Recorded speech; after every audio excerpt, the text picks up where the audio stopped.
வாத்தியா இருக்காங்க பாத்தீங்களா, டீச்சரமா இருக்காங்க பாத்தீங்களா, அந்த மாதிரி இந்த சிவகாசிக்கு பிஜேபி என்னெல்லாம் செஞ்சு கொடுத்திருக்குது, நரேந்திர மோடி என்னெல்லாம் செஞ்சிருக்காரு, பேராசிரியர் சீனிவாசன் எப்படியெல்லாம் பாடுபட்டாருங்கிறத இப்ப நீங்க புரிஞ்சுக்கிட்டீங்களாமா? புரிஞ்சுக்கிட்டீங்களா இல்லையா? யாருக்கு ஓட்டு போடுவீங்க? இல்ல சத்தமா சொல்லுங்க. எப்பவுமே இல்ல, வரக்கூடிய 26 தேர்தல்ல 5 பேர் நிக்கிறான். டிஎம்கே, ஏடிஎம்கே, பிஜேபி, நாம் தமிழர், வெற்றி கழகம். புதுசா இந்த 5ல அவன் சினிமா கவர்ச்சியை காட்டலாம், இலவசங்களை சொல்லலாம், ஜாதிய சொல்லலாம், என்ன வேணாலும் சொல்லலாம். நமக்கு அதெல்லாமா சோறு போடும்?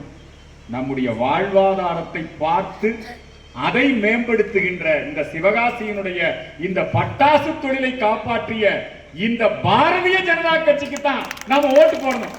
சொல்லுங்க, நம்ம ஓட்டு யாருக்கு? தாமரை சின்னத்துக்கு. சொல்லுங்க, போடுங்கம்மா ஓட்டு தாமரை சின்னத்தை, போடுங்கம்மா ஓட்டு தாமரை சின்னத்தை பார்த்து. புரியுதுங்களா? யார் வேட்பாளராக வேணாலும் இருக்கலாம். இந்த சிவகாசி பாதுகாக்கப்பட வேண்டும் என்று சொன்னால் இவ்வளவு நேரம் இவர் பேசினதுக்கு ஒரு பலன்.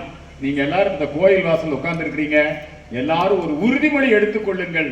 திராவிட கட்சிகளுக்கு வேட்டு, பாரதிய ஜனதா கட்சிக்கு ஓட்டு என்று சொல்லி அனைவரும் முடிவெடுத்துக் கொள்ளுங்கள். அந்த உறுதிமொழி இவருக்கு கொடுத்து நாம் அவர் அனுப்புறோம். நன்றி, வணக்கம்.